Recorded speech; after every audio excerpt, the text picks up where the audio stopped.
Who day? Who day? Who day say? What's up, everybody? You're back in here, Pro Football Pod. You've got Hulk, you've got Coach. We got the season preview series rolling on for you here. Cincinnati Bengals fans, hear the roar. We're in here with you. We've got the preview. Hit that subscribe button down below. 500 subscribers, we're giving away a free jersey of your choice. I would love for it to be a Bengals jersey, maybe a throwback Carson Palmer jersey, Achilles Smith. You know, you want you throw it way back there. Chris Collinsworth. I know you'd love you a Chris Collinsworth jersey, wouldn't you? Fuck that. We're just going to go ahead and get Coach heated at the beginning of this. Hit that notification bell up there in the corner, because if you do it, then you'll see our videos as soon as they drop and you'll be smarter for it. So let's go ahead and dive into this a little bit for you. The Bengals, you know, hoping Joe Burrow can stay a little healthy this year. Doesn't get talked about enough. I've started to see it pop up a little bit more this offseason, but Joe Burrow's health is starting to become a legitimate factor for this team. And he's already been paid. He's not cheap anymore. No, and that's a major issue. Like, obviously, we've seen what this guy can do on the field. Like, now, I don't think he's God's gift to football, like some of these media people put him out to be. Like, yep. Yes, he is a very, very good quarterback in the NFL. But we've seen much better. Like, he also has one of the best receivers in football. And before he had that, he wasn't a very, very good quarterback in the NFL. Last year, Jamar Chase said it, like, I'm open every play, feed me the ball. And honestly, once they started doing that was whenever they started seeing a little bit more success, because if I remember correctly, the beginning of their season started off with a couple L's versus Cleveland and Baltimore. They won versus the Rams, and then they lost versus the Titans. Ouch. So yeah. Like, it started rough. That's not ideal. Then they won against Arizona, Seattle, San Fran. They beat Buffalo. Like, they won some hard-fought games. And then they lost their starting quarterback a little bit after that. So they added Mike Gesicki at tight end in the offseason, which, okay, they kind of need a good, solid, athletic tight end for him. I like it. I like that. We're not going to hate on Mike Gesicki over here. Sheldon Rankins at defensive tackle. I like that. Trent Brown at offensive tackle. Love that for him. Zach Moss at running back. Low key, really, really, really like that for them. And Geno Stone at safety. I love the Zach Moss. T. Higgins, that franchise tag, they got him on a 1-year deal this year. He's going to play for him, so you love seeing that.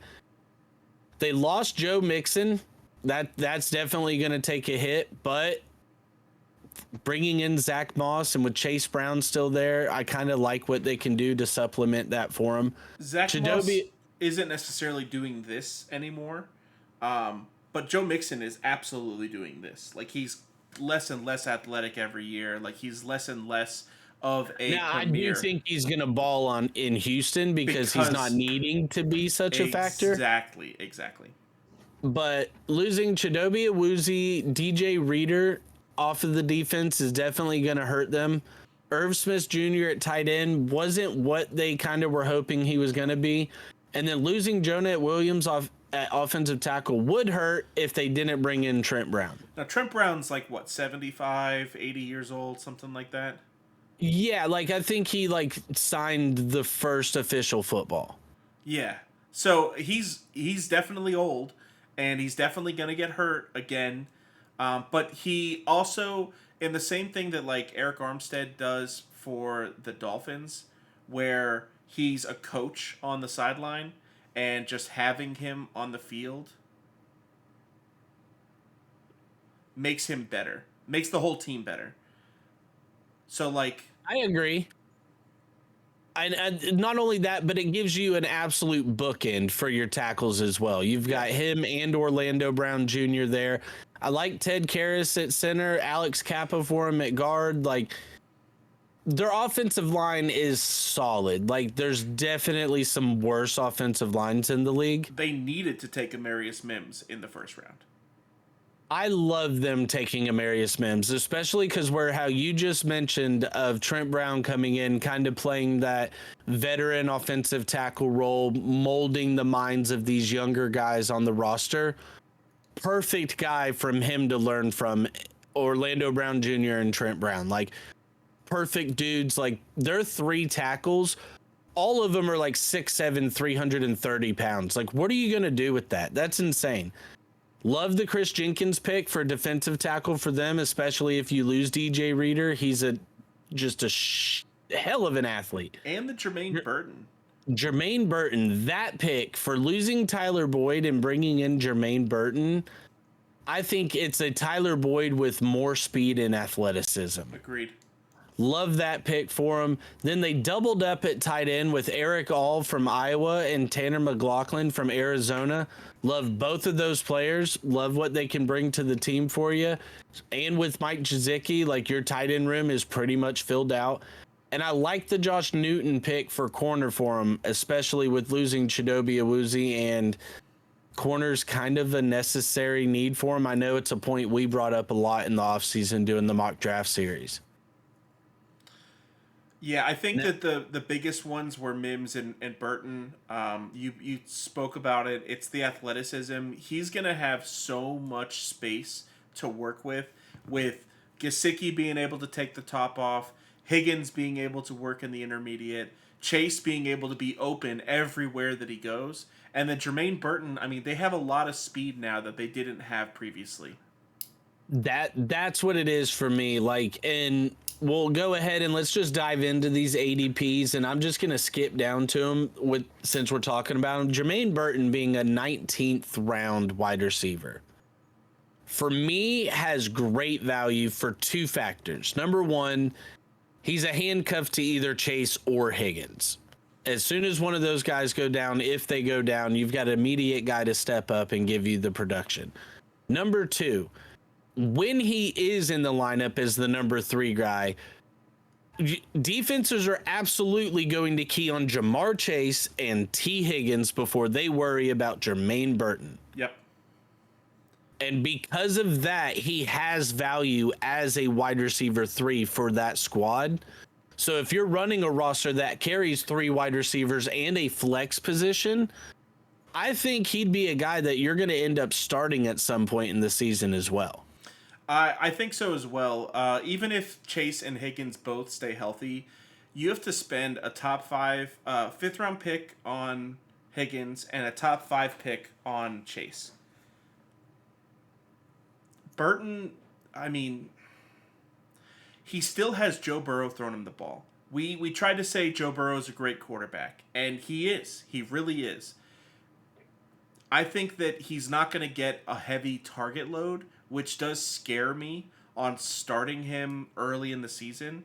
But I think by week 10 to 12, we could see him getting 4 or 5 targets a game.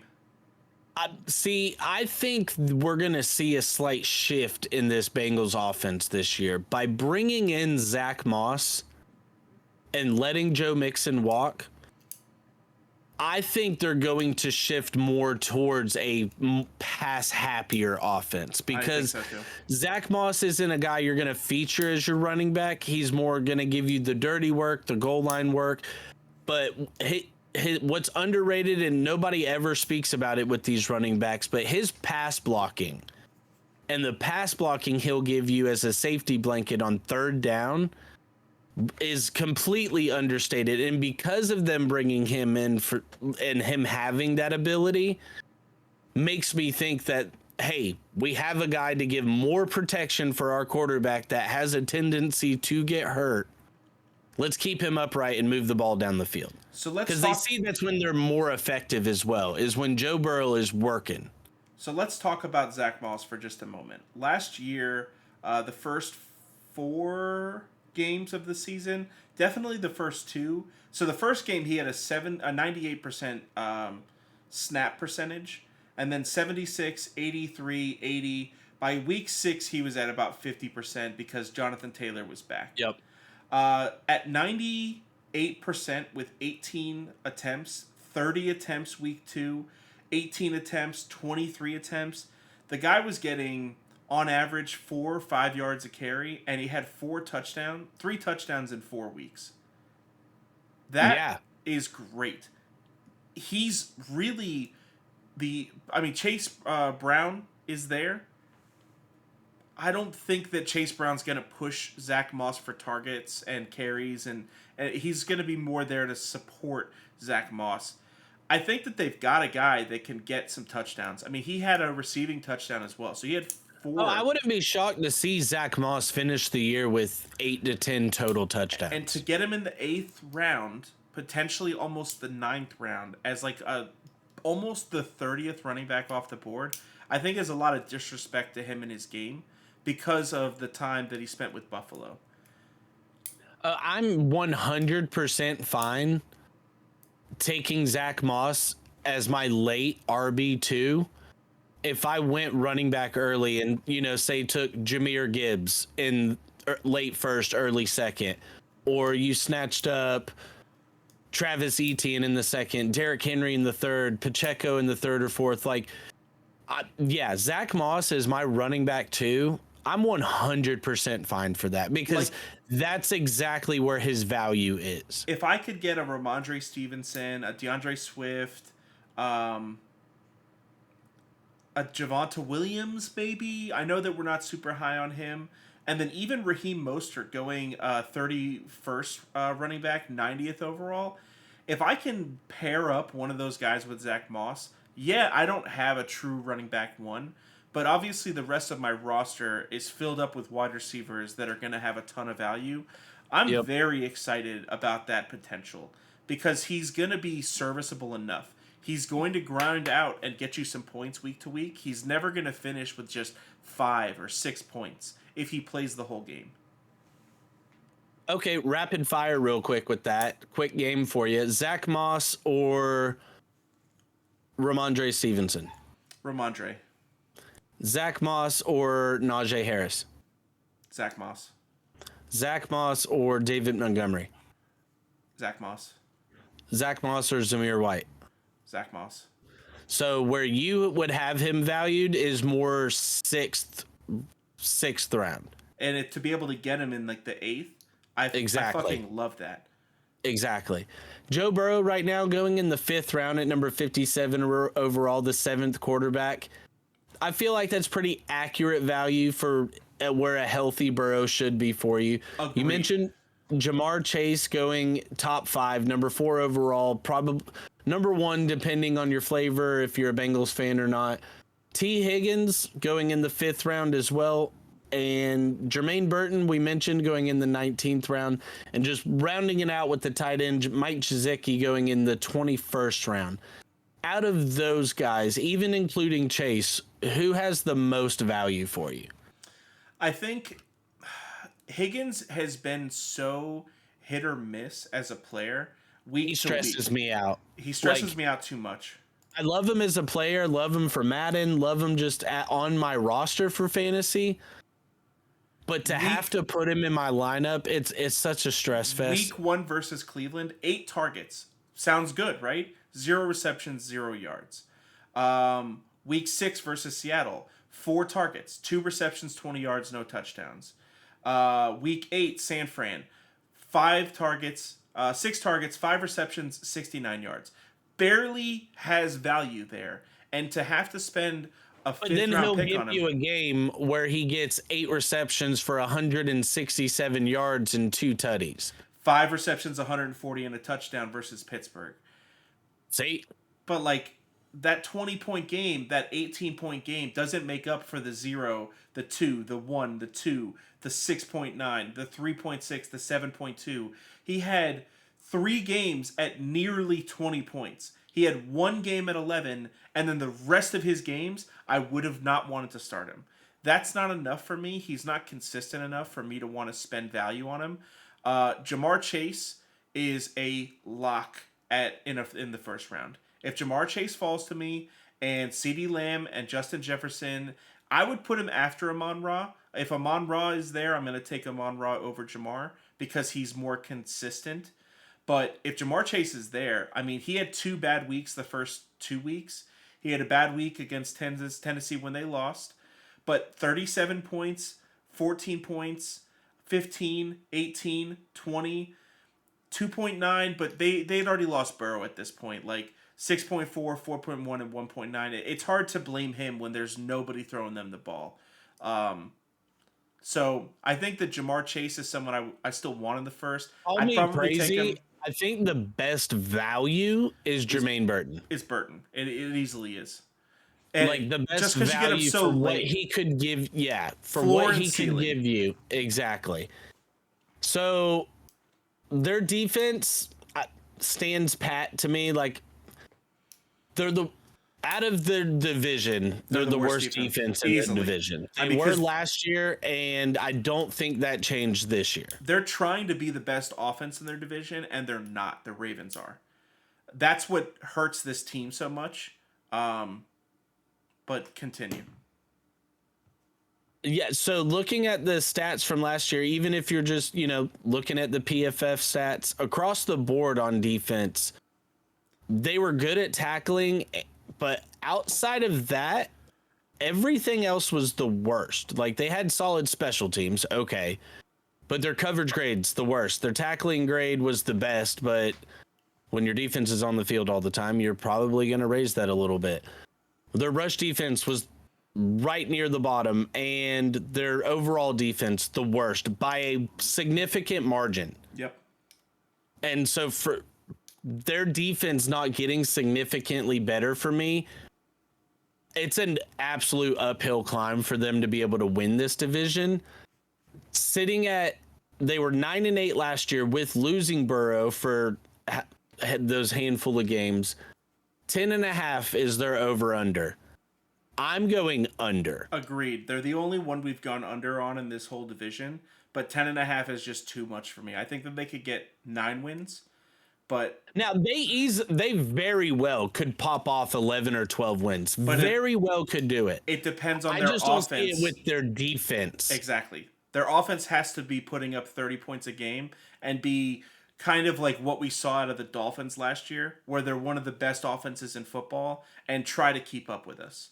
If they're not that, then they're not going to win their division. They're easily going to go 1-1 with Cleveland, 1-1 with Baltimore, and 1-1 with Pittsburgh. Like, every one of those teams can steal a game from them. What's insane about this division is they went 9-8 and were 4th in their division. Yeah. Last, and they had a winning. That's how good and tough this division is. I'm excited for the AFC North. I'm glad they threw them on Hard Knocks for the in-season Hard Knocks that we're going to get as a division. That's going to be awesome. They picked a great division to do it. Houday Nation, if you're still here with us, please hit that subscribe button down below. Once we get to 500 subscribers, we're doing a free jersey giveaway for all of you people.